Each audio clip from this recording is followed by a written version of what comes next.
সর্বশেষ যে ব্যক্তি জাহান্নাম থেকে মুক্তি লাভ করবে তাকে আল্লাহ পাক বলবেন, ফেরেশতাদেরকে বলবেন, ও আমার ফেরেশতারা, আমার এই বান্দাকে জান্নাত এবং জাহান্নামের মাঝখানে রেখে দাও। জান্নাত এবং জাহান্নামের মাঝখানে লোকটি যখন থাকার জায়গা পাবে, সে জান্নাতের দিকে তাকায়া দেখবে আর কাঁদতে থাকবে।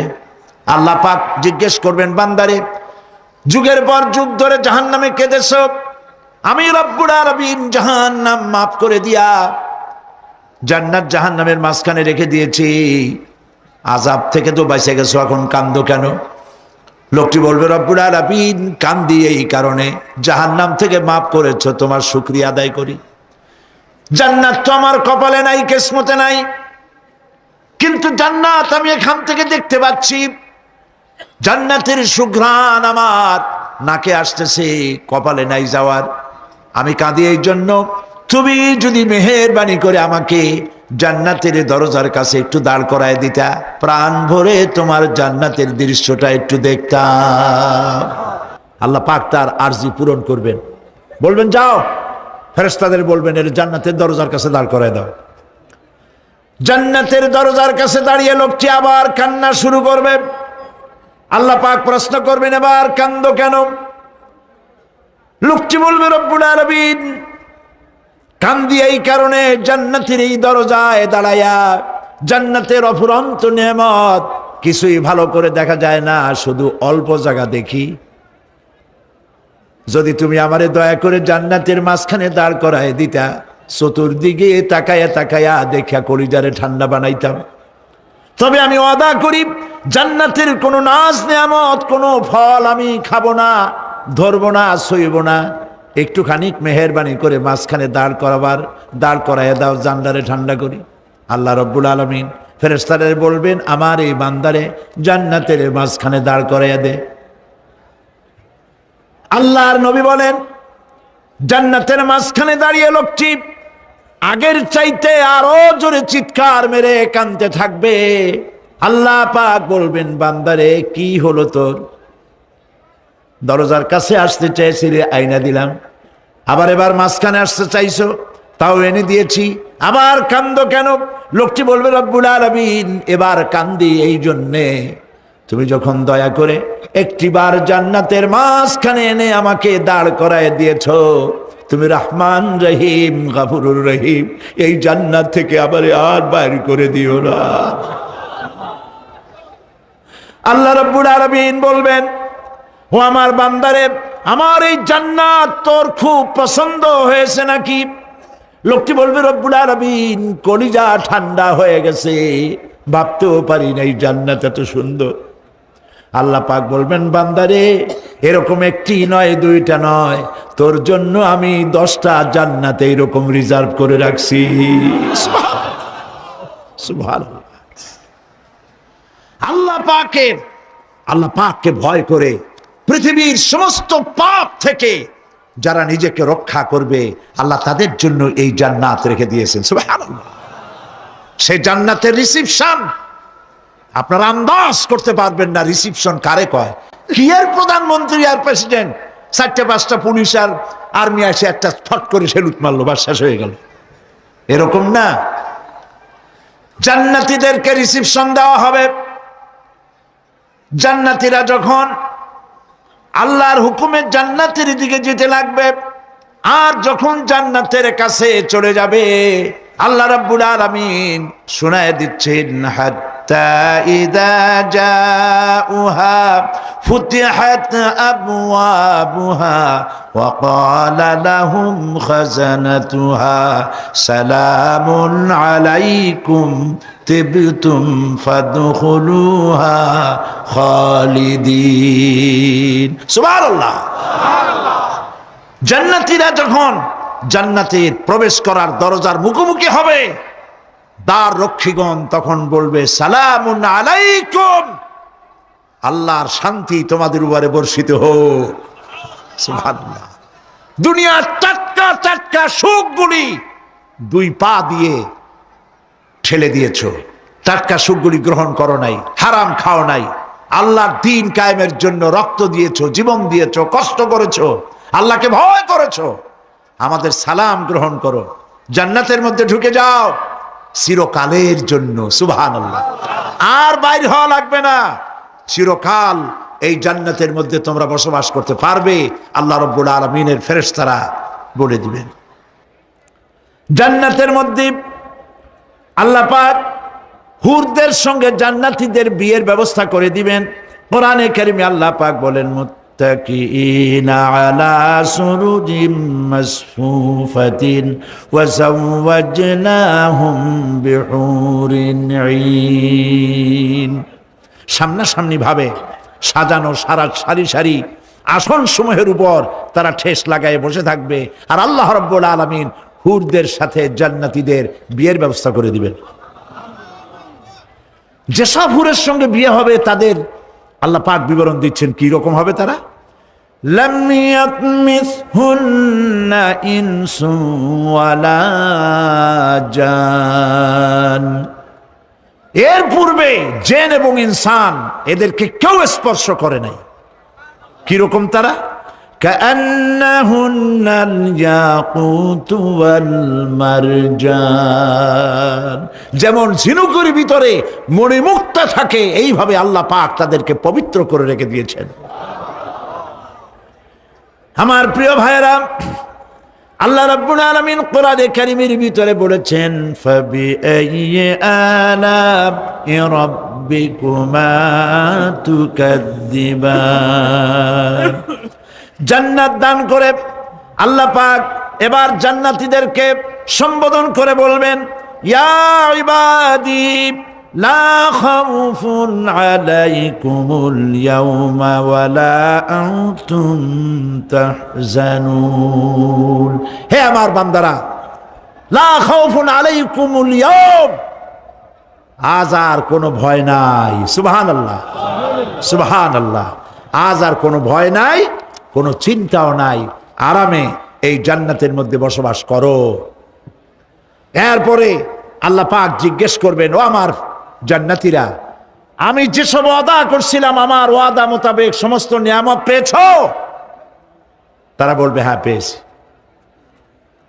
সব নিয়ামত আপনার ওয়াদা মোতাবেক সব পেয়েছি। আল্লাহ রাব্বুল আলামিন বলবেন, সব পাও নাই, ওয়ালাদাইনা মাজিদ, আমার কাছে আরো বেশি আছে।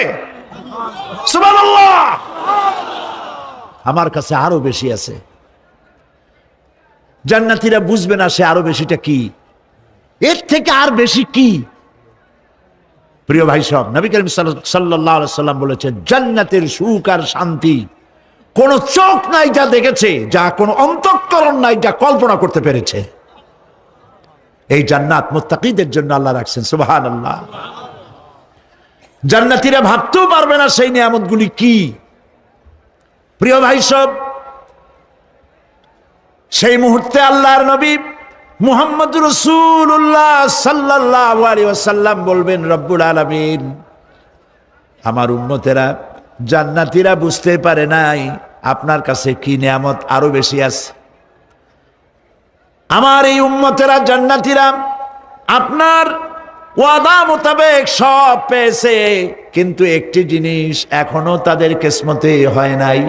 সেই জিনিসটা হলো, যারা তার রবকে না দেখে শুধু কোরআন আর হাদিসের কথা শুনে আরবের ঘুম হারাম করে তাহাজ্জুদের নামাজ আদায় করেছিল, চোখের পানি ফেলেছিল, যারা জান্নাত দেখে নাই, জাহান্নাম দেখে নাই, আপনাকে ভয় করে যারা জীবন পরিচালনা করেছিল, যারা আপনাকে দেখে নাই, না দেখে শুধু কোরআন হাদিস বিশ্বাস করে যারা অকাতরে নিজেদের জীবন বিলায় দিয়েছিল, এই জান্নাতীরা এখন পর্যন্ত তার রবকে দেখতে পারে নাই।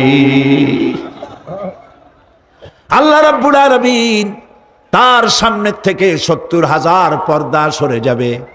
আল্লাহ পাক বান্দাদের আরজি পুরা করার জন্য জান্নাতীদের সামনে তিনি জালোয়া ফরোজ হবে। কোরআন শরীফের ভিতরে আল্লাহ পাক বলেন, জান্নাতীরা তারা আল্লাহর দিকে, জান্নাতীরা তার রবের দিকে তাকিয়ে থাকবে, আর রব তার বান্দাদের দিকে তাকায়া থাকবে। প্রাণ ভরে জান্নাতীরা রবকে দেখবে। সুবহানাল্লাহ। আল্লাহ পাককে দেখবে।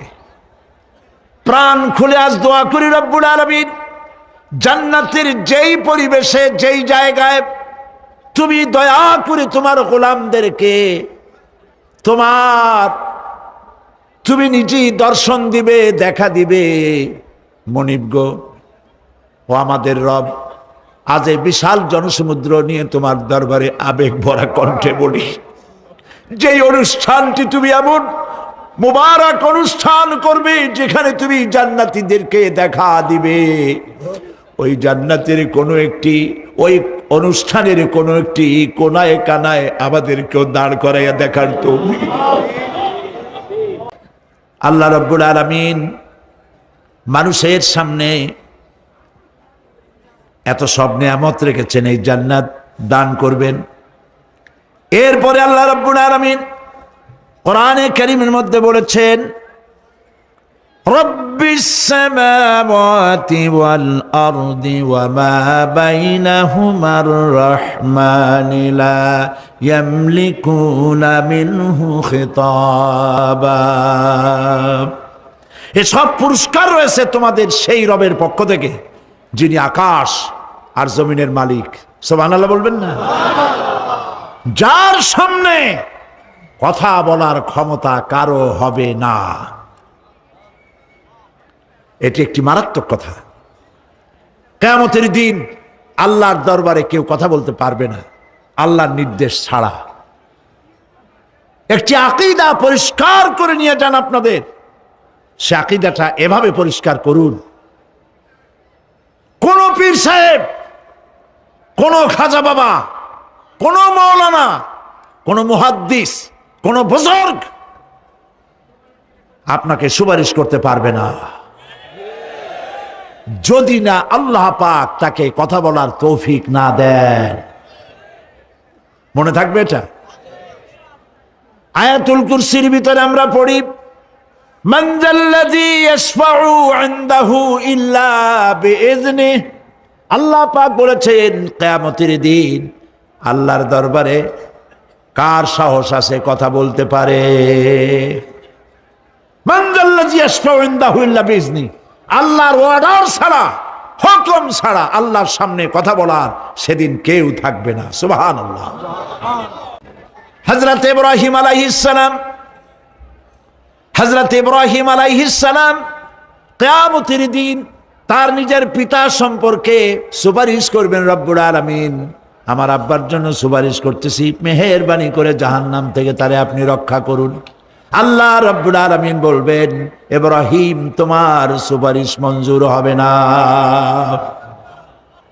প্রিয় ভাই সব, একটু মাথা খাটান, চিন্তা করেন। উলুল আযম পয়গম্বর, জাতির পিতা। কে জাতির পিতা? চিল্লায় বলুন, কলিজা সাফ করে ফেলুন।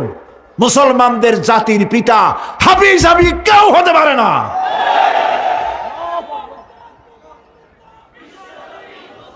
মিল্লাতা আবিকুম ইব্রাহিম।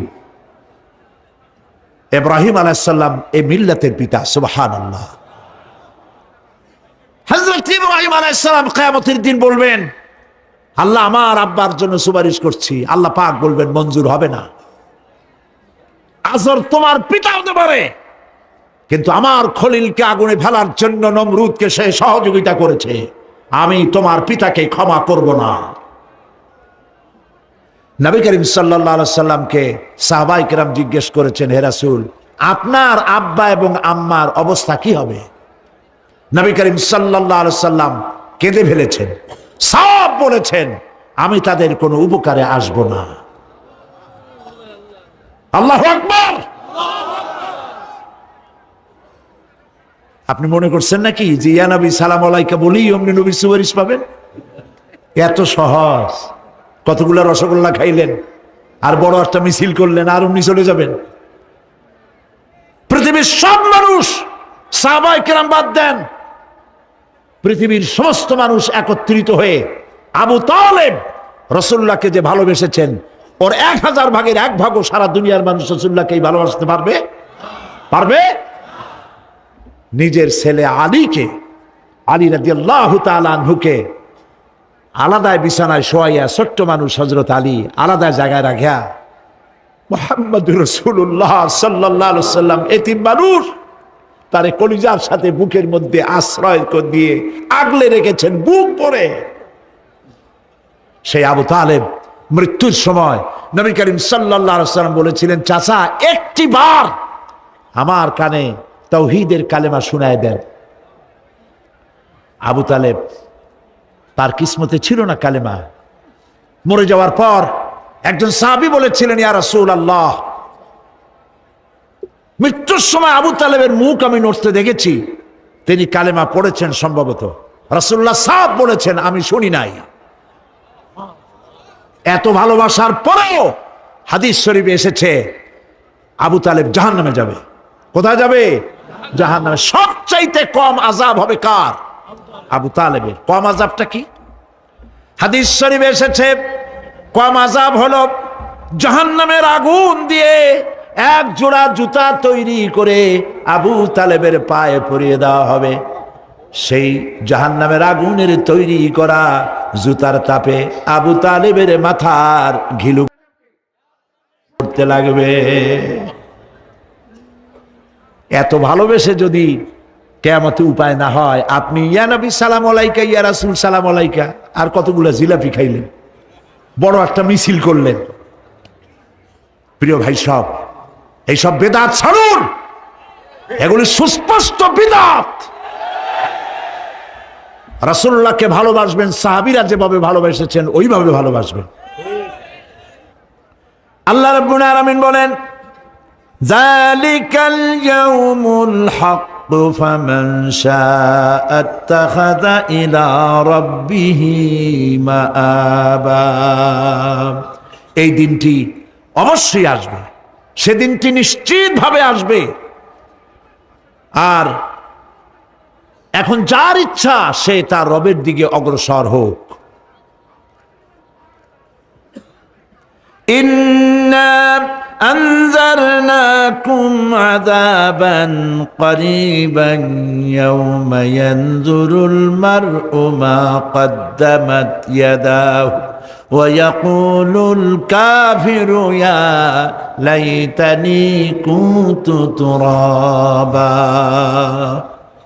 ইন্না আনজারনাকুম আযাবান করিবা, খুব নিকটবর্তী একটি আযাব সম্পর্কে আমি তোমাদেরকে সতর্ক করে দিলাম। কে বলতেছেন? আল্লাহ পাক। লক্ষ্য করুন আল্লাহ কি বলছেন, খুব নিকটবর্তী একটি কঠিন শাস্তি আযাব অর্থাৎ কিয়ামত, এ সম্পর্কে আমি তোমাদেরকে সতর্ক করে দিলাম। ইয়াউমা ইয়ানজুরুল মার'উ মা কদ্দামাত ইয়াদাহ, সেদিন প্রত্যেকটি লোক যা সে পাঠিয়ে দিয়েছিল এখানে, অর্থাৎ যা করেছিল সেগুলি সে দেখতে পাবে। আর তখন ওয়ায়াকুলুল কাফিরু ইয়া লাইতানি কুনতু তুরাবা। সেই কিয়ামতের ময়দানে অবস্থা দেখে কাফেররা বলবে, আহারে মানুষ না হইয়া যদি মাটি হইয়া যেতাম, যদি মাটি হতাম, যদি মানুষ না হয়ে না জন্মতাম, আজ এই হাসরের ময়দানে এইখানে এই বিচারের মুখোমুখি হতাম না, মাটি হইলে বরং অনেক ভালো হতো। এই পৃথিবীতে আমরা এসেছি, চলে যাব, যাওয়ার আগে এই কোরআন একটি বিশাল জনগোষ্ঠী এমন বানাতে চেয়েছে যে জনগোষ্ঠী এই কোরআন দিয়ে একটি বিশাল সমাজ গড়বে, রাষ্ট্র গড়বে, এমন রাষ্ট্র গড়বে যেই রাষ্ট্রে দুঃখ থাকবে না, অশান্তি থাকবে না, যেখানে সুখ থাকবে, সমৃদ্ধি থাকবে। আর কিয়ামতের দিন আল্লাহর জান্নাতে তারা চলে যাবে। আল্লাহ রাব্বুল আলামিন বলেন, ফামান কানা ইয়ারজু লিকা রাব্বিহি ফালইআমাল আমালান সালিহান ওয়া লা ইউশরিক বিইবাদাতি রাব্বিহি আহাদা। আল্লাহ পাক বলেন, যে বা যারা আমার সঙ্গে দেখা করতে চায় কিয়ামতে, দুইটা কাজ করা লাগবে। বলেন কয়টা কাজ? একটা হলো নেক আমল। কি আমল বলেন? নেক আমল। নেক আমল কারে বলে? নেক আমল করতে হলে আবার দুইটা শর্ত লাগে। এক নম্বরে কাজটা করতে হবে আল্লাহরে খুশি করার জন্যে। কারে খুশি করার জন্য? একটা মাদ্রাসা বানাইছি যাতে লোকেরা বলে যে বড় একটা মাদ্রাসা বানাইছে, এই জন্য মাদ্রাসা বানাবেন, মসজিদ বানাবেন, হসপিটাল বানাবেন, যা কিছু করেন নিয়ত হবে আল্লাহকে খুশি করা। নিয়ত হবে কারে খুশি করা? আল্লাহ পাককে খুশি করা। এই হলো নেক আমলের প্রথম শর্ত, কাজ হবে আল্লাহকে খুশি করার জন্য। 2 নম্বরে কাজটি হতে হবে সুন্নতে নববী সাল্লাল্লাহু আলাইহি ওয়াসাল্লামের উপরে। মনে থাকবে, দাড়ি রাখবো কেন রাখবো? রাসূলের সুন্নত। রাখবো কারে খুশি করার জন্য? আল্লাহ খুশি করার জন্য। রাখবো কার মতো?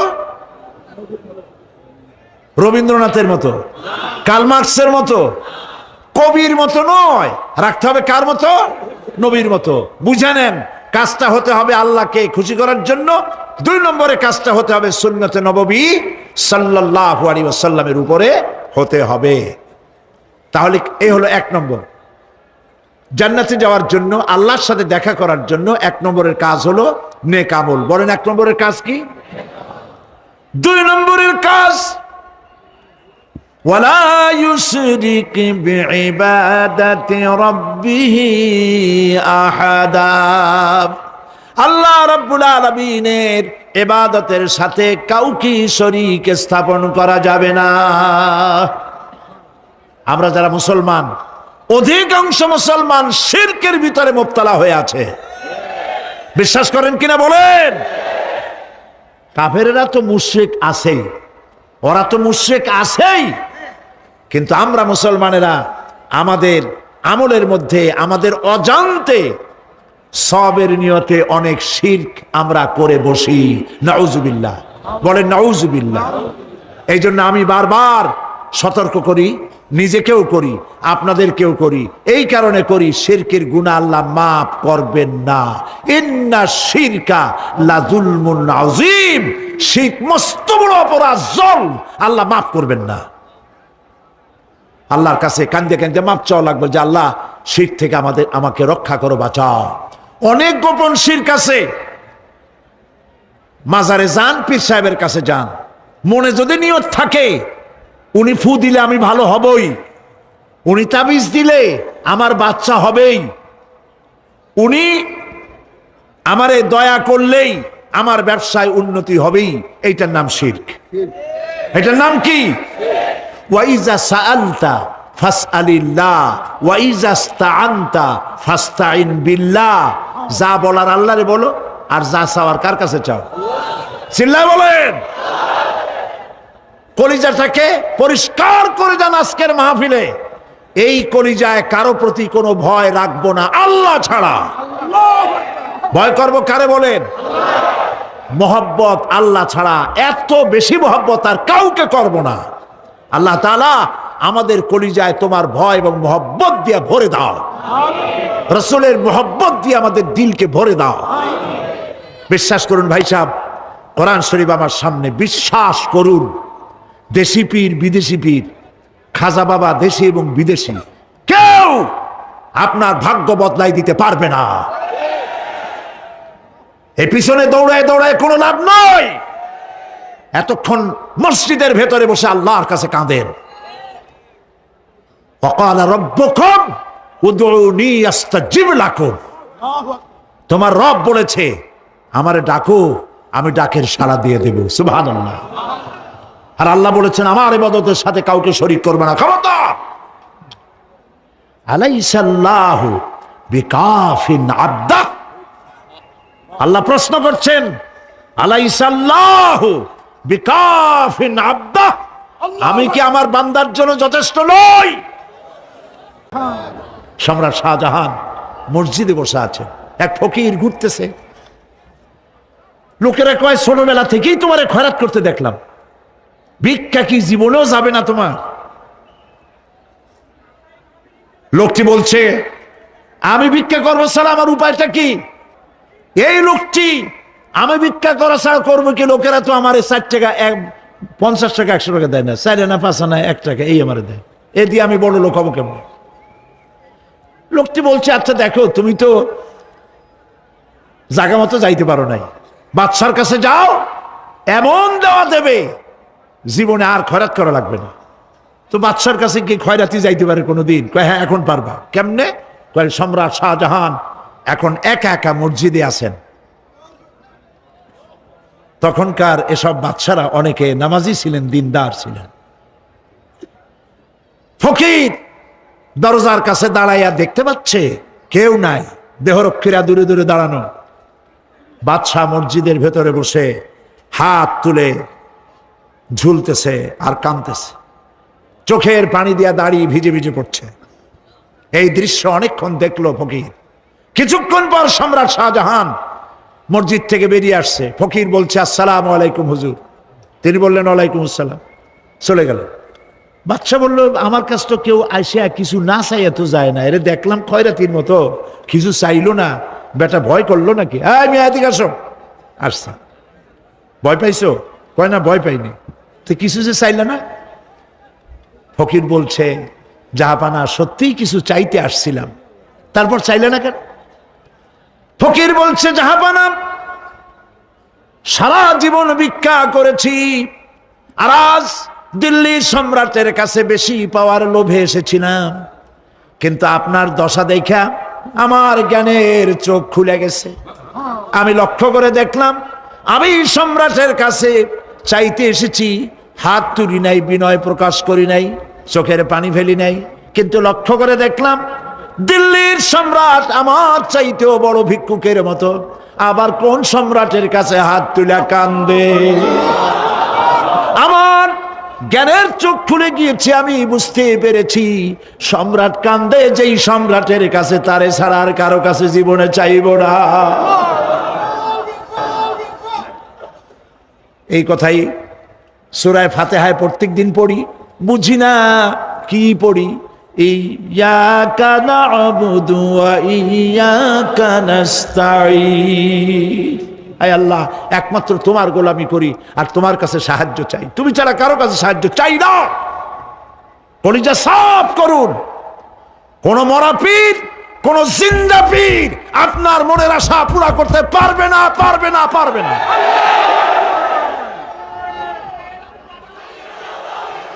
আর আজ থেকে কোন মাজারে টাকা দিবেন না, পয়সা দিবেন না, আগরবাতি দিবেন না, মোমবাতি দিবেন না, গোলাপ পানি দিবেন না। কারা কারা দিবেন না হাত উঁচু করে দেখা। আল্লাহুম্মা আমিন। আয় আল্লাহ তাআলা, মানুষ যদি আমেরিকায় যায়, ইউরোপে যায়, সপ্তাহে সপ্তাহে বা দিনে দিনে প্রতিদিন টেলিফোনে কথা বলা যায়, চিঠিপত্র দিয়া খোঁজ পাওয়া যায়। আমাদের মা বাপ আত্মীয় স্বজন যুগের পর যুগ কবরের মধ্যে শুয়ে আছি, কোনো খবর জানি না।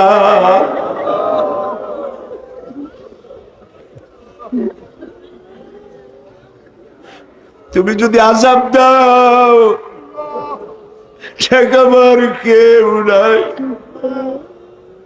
আয় আল্লাহ, তুমি যদি রহমত করো, করতেই পারো মাবুদ, তুমি রহমান রহিম, মাফ করে দাও। আল্লাহ তাআলা, এবার আমরা আমাদের গুনার কথা বলি।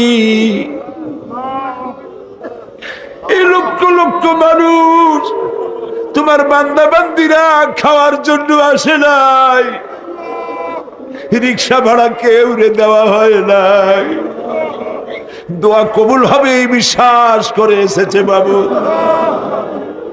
তুমি তাকাও, তুমি তোমার আরশে আজিম দিয়া তাকাও। আমাদের ঈমান, আমাদের আকীদা, আমরা এখন কোথায় বসা তুমি দেখতে পাচ্ছ। আমরা কি বলে কাঁদতেছি তুমি শুনতে পাচ্ছ। রব্বুল আলামিন, আমাদের গুনার দিকে যদি তাকাও তোমার গোসা হতে পারে। আমাদের গুনার দিকে তাকায়ও না, চোখের দিকে তাকাও।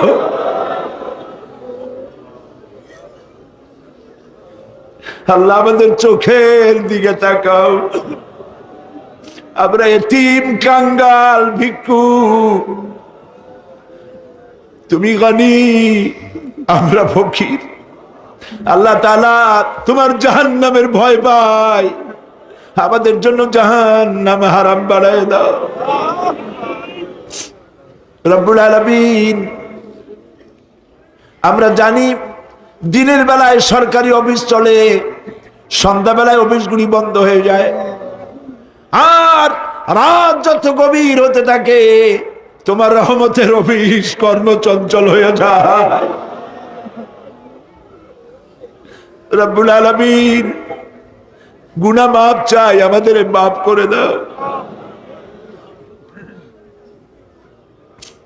আয় আল্লাহ তাআলা, আমরা অন্যায় করেছি বলে সারা দুনিয়ায় আজ মুসলমানেরা মার খাইতেছে। আল্লাহ, কান্দো মুসলমানেরা, কান্দো।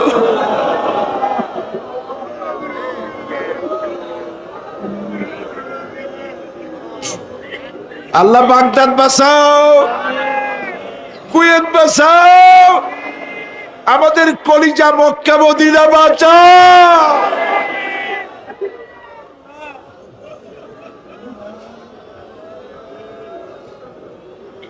রব্বুল আলামিন, আমাদের কান্না তুমি শোনো বাবু। আমরা অপরাধী, আমরা গুনাহগার, আমরা মাপ চাই বাবু, আমাদের মাফ করে দাও। মুসলমানদের কাফের দিয়ে পিটায় মারো না বাবু, ইহুদি দিয়ে মুসলমানদের মারো না বাবু। তোমার রাসূলের সাদকায় মুসলমানদেরকে মাফ করে দাও আল্লাহ। আল্লাহ তাআলা, আমাদের বিবি বাল বাচ্চা যা দান করেছে সবগুলিকে দিনদার, নামাজি, পরহেজগার বানায় দাও। আমাদের স্ত্রীদের হেদায়েত করে দাও, আমাদের সন্তানগুলিকে দিনদার ইমানদার বানায় দাও, আমাদের যারা যারা ইমামতি করতে পারে এমন বানায় দাও বাবু।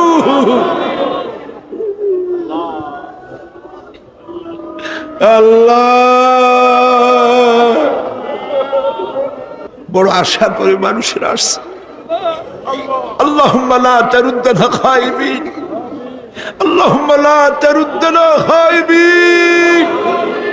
কিছু না দিয়ে একেবারে খালি হাতে ফেরত দিও না বাবু, কিছু না দিয়ে খালি হাতে ফেরত দিও না বাবু। আমার দেশের সেনাবাহিনী, আমার দেশের বিডিআর, আমার দেশের পুলিশ, আমার দেশের আনসার, সকলকে দিন দাও, ইমান দাও, সম্মান দাও, চরিত্র দাও, নামাজি বানাও, পরহেজগার বানাও। আল্লাহ, সাংবাদিকরা যারা এই মাহফিলের খবর পত্রিকায় দিয়া সারা বাংলাদেশে ছড়াবার চেষ্টা করেছে, সেই সব সাংবাদিকদের প্রতি রহমত নাজিল করো। আর যারা হিংসার চোটে কলিজা জ্বলে, আল্লাহ, মুসলমানের সন্তান যদি ওরা হয়, ওদের কলিজাও ইসলামের মোহব্বত পয়দা করে দাও। তুমি আরশে আযমের মালিক, তুমি সম্রাটের সম্রাট, তুমি রাজাধিরাজ। তোমার মোহব্বত ছাড়া কোনো মোহব্বত যেন কলিজায় থাকে না মাবুদ। তোমাকে ছাড়া কাউকে যেন ভয় করি না মাবুদ। সারা জীবন শিরক আর বিদআত থেকে আমাদের তুমি বাঁচাও আল্লাহ। তোমার জাহান্নামকে আমরা ভয় পাই। আল্লাহুম্মা আজিরনা মিনান নার, আল্লাহুম্মা আজিরনা মিনান নার, আল্লাহুম্মা আজিরনা মিনান নার। রব্বানা তাকাব্বাল মিন্না ইন্নাকা আনতাস সামিউল আলিম ওয়া তুব আলাইনা ইন্নাকা আনতাত তাওয়াবুর রহিম। সুবহান রাব্বিল ইজ্জাতি আম্মা ইয়াসিফুন।